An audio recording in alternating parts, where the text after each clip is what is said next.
and now being joined by none other than Mr. Mohandas Pai on this very special show. Mr. Mohandas Pai, as always, a pleasure and a privilege having you here for a conversation. I want to begin by asking one very pertinent question, and that's the question of the hour. India's leadership in the global south, as embodied by Prime Minister Modi in the recent spate of global summits, from the BRICS summit to the ASEAN summit, and then, of course, India's presidency of the G20 summit. Talk to us when you talk about India's progress as an economy under Prime Minister Modi's leadership.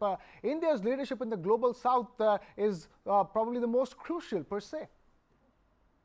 No, I think so. Please remember, India has the largest population in the world, the largest country in the world, fifth largest economy, third largest economy in PPP. In the last 10 years, under Prime Minister Modi, India has increasingly taken a leadership position, as is due to India. In the earlier era, global leadership was very timid and told that at the Pakistani border, if they were shooting bullets at us, we were told not to shoot back. Today they are told, if they shoot once, you shoot them 10 times and go hunt the terrorists down. So India has a very good policy of defending itself, of globalizing and taking leadership. In COP21, please remember that India took the leadership position. In COP26, India is taking the leadership position on environmental issues. India took the leadership position in the International Solar Alliance, now in biofuels. Wherever Prime Minister Modi has gone, he has projected India as a leader of the world, particularly the developing world. Yes, our economy is smaller in GDP size compared to the United States and China, but please remember, in 2-3 years, we'll overtake Japan and Germany to be the third largest economy in nominal terms. So I think this newfound confidence, this newfound cautious aggression is good for India, and India taking the lead on global affairs, getting everybody together is very good. In fact, in the recent G20, what is more remarkable was that India managed to get a G20 leaders declaration, which was unanimous, without any caveats, especially on the European war in Ukraine or the China's aggression in the South China Sea. There's no point pointing out to certain countries when you all come together. You must express concern, but the concern can be expressed in general terms as per the UN principles, and that's what India did. So India's leadership in getting the world together, agreeing on many, many things, while, letting it be known that differences will be there, and we have to bring the differences and bring a certain maturity instead of the shrill tone of aggression that was there earlier. I think is welcomed by the world, and especially India's lead in getting Africa into the G20. Now, Africa is maybe 20% of the world's population. You can't leave them out. So the Africa has come into G20. The Middle East is very friendly to India. India has played well in the European conflict in Ukraine. And I think overall, it's a testimony to the great leadership of Prime Minister Modi and a very, very eminent Minister for Foreign Affairs, Dr. Jaishankar. Right. And I'm talking about this simply because when it comes to leadership, India is also leading the world in terms of technology. And I'm talking about India Stack. And who better than technology and the evolution of technology and the revolution of technology in this country than you? Tell us, India Stack from simple UPI, which is a revolution. No country in the world has a digital transaction platform like UPI. From that to the linkage of Aadhaar and PAN to ONDC. Talk to us about how, if the future is all about technology and India is going to be leading the future, then clearly it is equipped with all the kind of technology that it needs in terms of, specifically speaking, digital public infrastructure. Well, let me give all the background. India is the third largest global power in the digital world. We are in the midst of the digital revolution, which has overtaken the earlier industrial revolution. Europe has become a colony of the United States. So you have the US, China, and India. And the US and India lead in the democratic world because China has its own firewall to shut people out and to not allow people from in to go out. It all started with the software services revolution. India exports nearly $200 billion of software. $135, $140 billion of cash comes in. 5.5 million people are employed. India has the second largest technology people in the world. Of the top 10 software service companies by market value, 5 are Indian. Of the top 5, 3 are Indian. of the 3.2 million employees in the top 10, 2.3 million are Indians. 60% of global outsourcing comes to India. And the report says that the services surplus in our external trade of $195 billion will go to 260, 275 in another 3 years. Of the 6 million people in software in America, 1 million are Indians. Of the 5.5, 3 million work for American companies. Of the 10 million working for American companies globally, 4 million are Indians. And 1 year back, we hired 500,000 people in technology, the largest hiring in technology in the world. We're the global leaders in technology. And that has permeated into startups and products and everything else that I will now explain. So we have huge human capital. And by 2025, India will have more people in software than the United States. Right now, Bangalore, with about 23 lakh, 24 lakh people in software, 40, 45,000 IT companies and startups, has more human capital and people in technology than Silicon Valley. So people in India need to understand all this. In the startup area, 100,000 startups, 21,000 funded, $550 billion of value created, $140 billion of capital coming in since 2014, 109 unicorns, about 15 lakhs jobs created.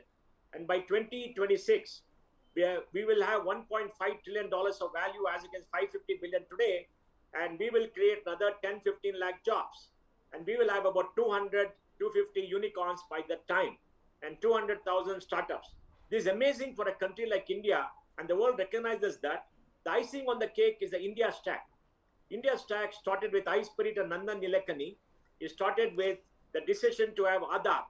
Aadhaar was started about 12 years ago when the dream happened, and India created a platform to give a number to every Indian. And this really helped because 60 crore Indians did not have an identity.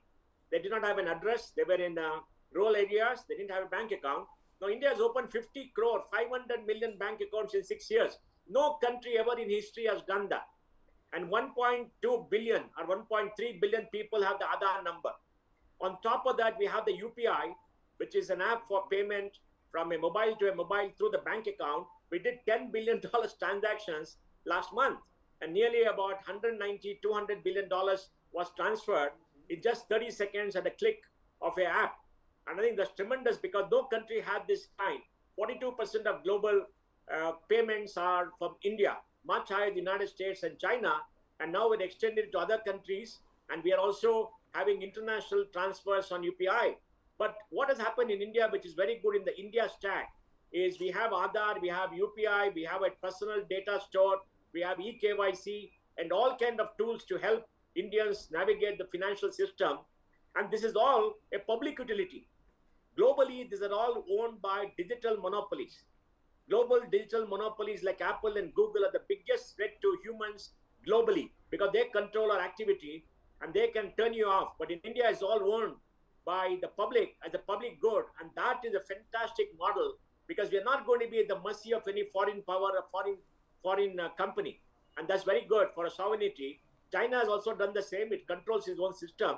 Of course, Google, Microsoft, all these American companies control the rest of the world. So the world looks to India for salvation, to give them a product on which they will have control, which is very important because you can't hand over your economy and the critical infrastructure to global digital monopolies who don't care for you, right? And I think it's very important. So India's model is very good. That has led to ONDC, account aggregator, and many things else. And with the new data law coming in now, India will be one of the first countries in the world where you and I will own our data. The government will protect us from misuse. We have to give approval to people who want to use our data, and it will all be as a public good. This is unbelievable, amazing, and happened in the last 12 years. Right. Continuing with the success and the legacy of Modinomics per se, away from ONDC and all the technology and digital India, the fundamentals of it all. As an economy, India's GDP, India still continues to be the fastest growing major economy in the world. And talk to us about the macros and how these macros have been soaring in terms of GDP, inflation, current account deficit, you name a macro, and we've seen that grow over the course of the last decade. Well, let me give some data. The world GDP is $102 trillion. The US is 26, China is 20. India is about 3.5, and by March will be 3.74. Will be the fifth largest economy. So you have the United States, China, Then you had Japan, Germany, and India. And India is certainly the fastest growing among all the top 5 up to top 10. And our GDP has grown from 2 trillion in 2014 to 3.75 trillion by March 31, 2023. These are the Modi years. So Modi years has seen increasing prosperity on an unprecedented scale. Our export imports are around 1.8, $1.9 trillion. We have a large goods deficit. We have a huge services surplus. We have nearly $600 billion of foreign currency reserves. We have a banking system in great shape. Yes, inflation is around 6.5% today, but sadly, the data is broken. Inflation in India goes up high because of tomato prices, onion prices, and potato prices, because food has a 46% share in CPI based on 2011-12 wage. Our GDP has gone up maybe 2x or 2.5x during the time, but our wage for food has not gone up. So sadly, all the wise men in RBI sit down and look at inflation and raise interest rate to control tomato prices, onion prices, and potato prices. I don't know, it's crazy. I don't know how they think that by increasing interest rates, you can control vegetable prices and bring them down. I don't understand the logic. We have to update our entire data system, which is very antiquated, because today food should be not more than 30%. Rent and school fees are much higher. So we have done tremendously well. And if you look at India, out of 1.4 billion people, maybe 1 billion live on less than $1,000 a year, 400 million live on about $6,000, out of which the top 100 million live on $10,000 growing at 8%, the balance 300 on let's say $5,000, and this $10,000 market growing at 8% is much more than many large countries. And if you see PPP, purchasing power parity of GDP is about $12 trillion. It is 3.5x, 3.7x nominal GDP. So this $10,000 should be $35,000. And this is the market that's going up. This is the market that buys the car. This is the market that buys housing and all the things for high growth. So we are on a growth output, and corporate India is in very good shape. They're going to invest. You'll be very surprised to know India invests about 31.5% of GDP, more than $1 trillion. There are only 3 countries which invest more than $1 trillion a year: United States, maybe China, and India. And this is very, very large. Government itself invests more than $250 billion, about 20 to 23 lakh crores. And this is huge. And that's why you're seeing this upsurge of growth today, with consumption increasing, with capex increasing, and that augurs well, because the banking system in good shape. Credit will not be a big constraint in future, even though we are short of capital. So in the digital era, we are global leaders. Economically, we are a strong economy with very low debt. Our total foreign debt, government and private, is about $650 billion, even though the internal debt of government of India and state government is about 80% of GDP, but it's all internal. External debt is very, very less. And I think these are all outstanding, and we are building rapid infrastructure across India to improve our competitiveness. We are investing in automation. We are investing in creating huge capacity, and most people today want to build capacity and export. All the things have come together because of good policies. Of course, there are some pain points. Regulatory compliance has gone up hugely. Tax terrorism has not come down and needs to be improved. We have been talking about it for 10 years, but the taxman has got a free rein. All the other agencies like CBI have gone berserk. They're going after everybody, and the justice system is broken. To get justice takes 15, 20 years, and that should be number one priority for this country. So many good things have happened. There are still some things that have to be improved. And I think this is what the government should focus on for the next 3 to 5 years. Right. While we discuss the legacy of Modinomics, how can we not discuss GST and tax collections per se? You see GST collections have been phenomenal. They've gone from about 7 lakh crore rupees to more than nearly 3 to 4 times of that as of now. And at the same time, you've seen a rise in income tax collections as well. There's that sort of a lot of faith amongst people when it comes to paying the tax to the government, and their faith in the government, Mr. Mohandas Pai. Well, I think all this has been led by great reform. We had a GST. It was forced on India, which is very good. For the first time, we have one single national tax and one single national market. You'll be very surprised. In the old days, you could not ship goods from state to state. It had get stuck in the border. You had to pay bribes. Now we don't have to. You can travel from Bangalore to Delhi in about maybe 1.5 days or 2 days on big roads and without any stops in between. And that has improved productivity, reduced logistic costs. The GST collection this year could be maybe close to 20 lakh crores. I mean, they started, like you said, is about 7 lakh crores. And the total tax collection this year from income tax and corporate tax could be maybe 18 lakh crores. And tax collections have gone up because of the IT system for income tax. And today they give you refunds within 15 days. Can you believe that? They have about 80, they'll have 85 million, 8 to 8.5 crore tax returns filed. So the tax system, there's been great reforms. Forex, there's been some reform, even though they're trying to control more and more. Tax collections are going up. This year, the government of India will collect about 35 lakh crores of tax. 2 years back, it went up from 22 lakh crores to nearly 27 lakh crores, which was amazing. And this year, the budget is 35 lakh crores. It could go up a little bit more, but tax compliance has gone up. Black money operations have come down because of demonetization and all the information in your AIR. So I think there's been a massive cleanup in the corporate sector, in our taxation system, etc. Except the tax terrorism still remains. Large disputes are there, and even the GST authorities have become very trigger happy, which they have to stop. There is still scope for reforms, but we are much, much ahead of what we were 10 years ago.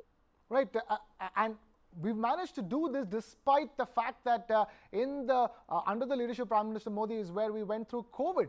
And if you remember the Atmanirbhar package that was announced to boost the economy, that was a crucial factor for us to be sitting here today talking about the great economic progress India has made. And during that tough period, the measures taken to boost the economy, came off with the flying colors.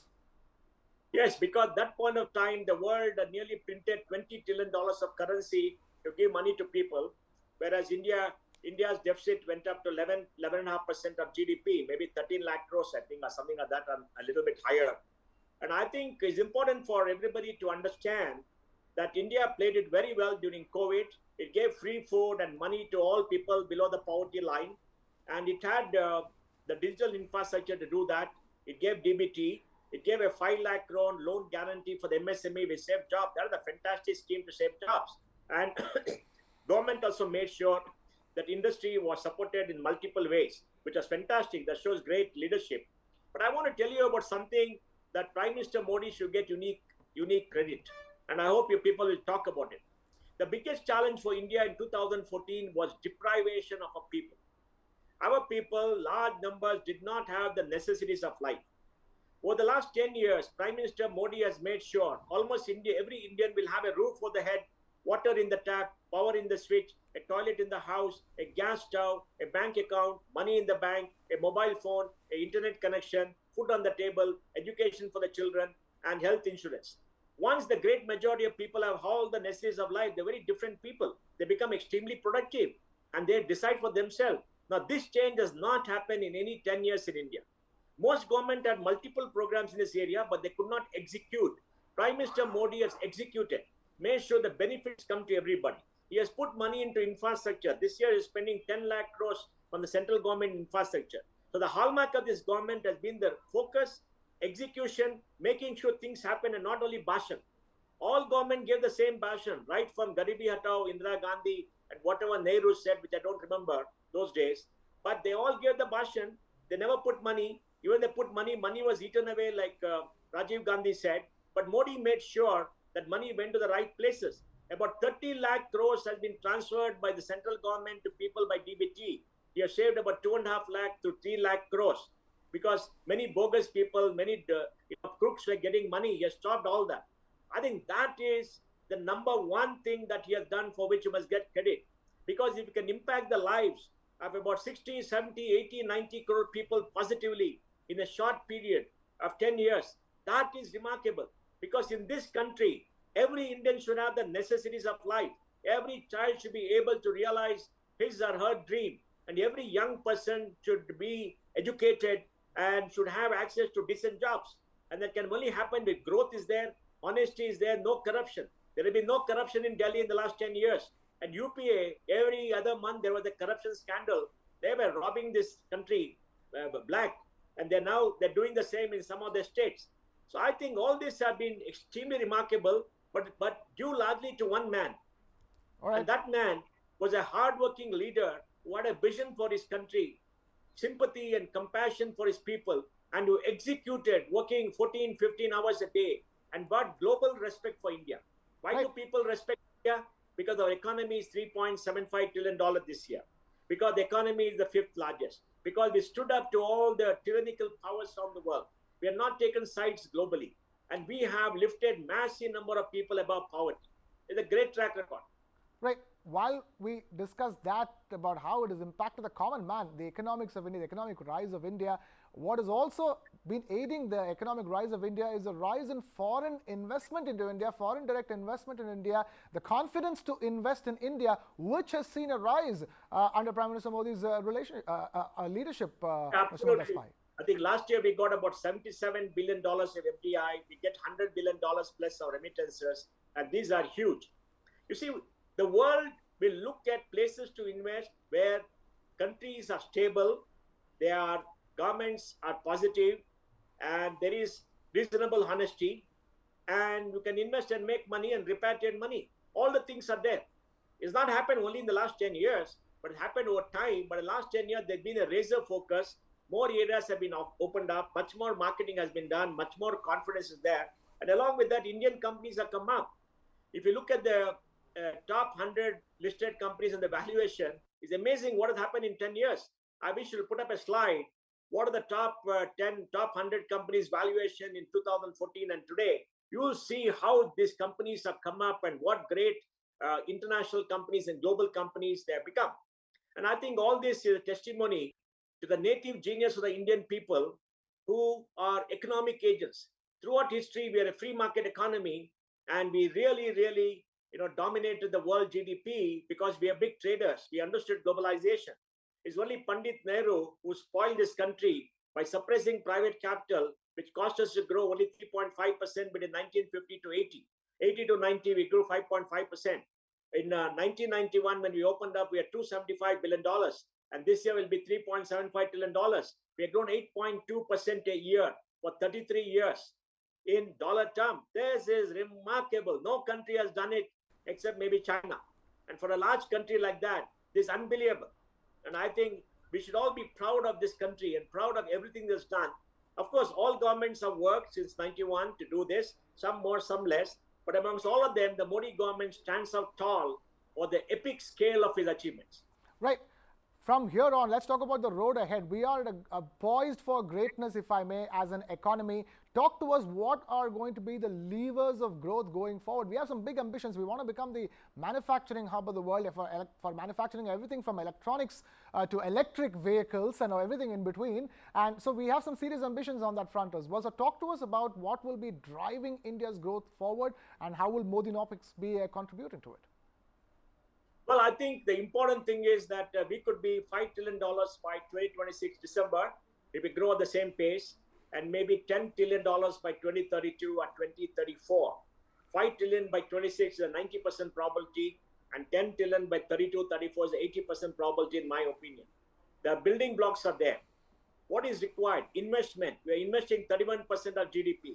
Interest rates have come down. Foreign capital is coming in, not too large. We get 2.5% of GDP. But adequate, and our own entrepreneurs are investing hugely. They're becoming productive, they're competing globally, great management, good corporate governance, etc. Consumption is going up because jobs are being created. We create more than 1.3 crore jobs every year in this country. Look at the EPFO and ESI data. Look at the data published by Dr. Soumya Kanti Ghosh of SBI. Look at the data published by the EPFO organization. All those liars who come on TV and say that there are jobless growth are all nuts. They don't understand or not look at data, because it is infuriating that if you're producing 1.2, 1.3 crore jobs a year, some people say they're jobless growth. You can't grow from 2 trillion to 3.75 trillion in 10 years without jobs. People must understand that, and the data is very clear. The data is there, except that 70% of the jobs pay less than 25,000 rupees a month. That's our problem. We have to go ahead. Our population growth rate has come down. Fertility is 2.0. And I think we're going to grow very slowly. So we can spend more money on educating our young people, making sure they're highly skilled, and investing in infrastructure. We have created one single market. So I think the impetus for growth is there. Only the dark linings on the clouds are only about the global economy, because the global economy is buoyant, grows at 4.5%. We can export more. Right now, they're growing at 3.5%. And the shortage of oil, which we possibly can manage for the next 3 years, when our services surplus and goods surplus almost equal because, we are exporting services in a very large way. I think if you look forward, certainly among the top 6, 7 investment destinations, India will be one of them, maybe number 1, 2, or 3. And people are coming here. And our entrepreneurs are investing hugely. They also are very famous. Our young people who left India many years ago have become CEOs of global companies in the United States. That show the quality of the Indian people and their ability to grow large companies and everything else. And it's happening in this country too. If you look at the top 100 companies, look at the leader, they're all extraordinary people, and they will be globally dominant in the next 8 to 10 years. So the next 8 to 10 years is the age of Asia. The age of Asia is the age of India, and India will lead, and all the building blocks are there. Are there some negatives? Yes. The world could grow slower. There could be geopolitical conflicts. Oil prices could shoot up because people still depend on oil. We could have political instability in this country and more political polarization, and tax terrorism and other regulatory things are not gone away. And the justice system needs to be made much more acceptable to people. I think, we have done a lot, some more things to go, but we are very, very positive, and India will be the lone star among the stars of the global firmament for the next 10 years. Right, and what does this mean for Indian companies and India's brand India per se in the long term? Let's talk about just the long-term impact of these years that will have for the many generations to come. Well, I think the weakness in India was manufacturing with the PLI scheme and the government realizing that infrastructure, logistics costs coming down, that will be fixed. Because there's nothing wrong. Today with robots and automation coming in, the cost difference other countries had will come down. And China, which had very low labor costs, has seen a 3x increase in labor in the last 10 years. So they're not cheap anymore. And China was a formidable beast. Now, India is the only country with large labor which can change the global world provided we invest. So I think if you look forward, certainly India stands tall, and our entrepreneurs with adequate capital, a very good stock market, which is valued at $3.5 trillion, a lot of money coming in, their ability to raise global capital outside, and and sell to foreign investors and the people from the Middle East looking at India favorably. Because if you look around the world for surplus, world has got surplus capital. Look around the world, where will you invest? China is coming down. China has not given any return on the stock market for the last 10 years. Very surprised. If you look at the Chinese index 10 years ago now, is almost stagnant, right? So India has done very well, given 15% return in rupee terms from 1994 till now in the Sensex, and that is truly remarkable. So the many things, and the Indian entrepreneur is now, tech savvy. The Indian entrepreneur is now confident. We have got good infrastructure. They want to globalize. A new generation is coming up. You can see it in the startups. So I think these are all the positives. And India and the Middle East are working together, right? Middle East is a source of energy and a source of capital. India and Japan are working together because the world understands that you are to partner with India. The Quad is is an indication of the way things will go geopolitically, and I think things look good. Things looking good is the word coming in from Mr. Mohandas Pai. Mr. Mohandas Pai, pleasure for speaking to you on this occasion of Prime Minister Modi's 73rd birthday. Thank you so much for taking time out to speak to us here on News9 Live, and hope to keep having you again and again on the channel. Thank you so much for now for joining us, sir. Thank you. Bye-bye.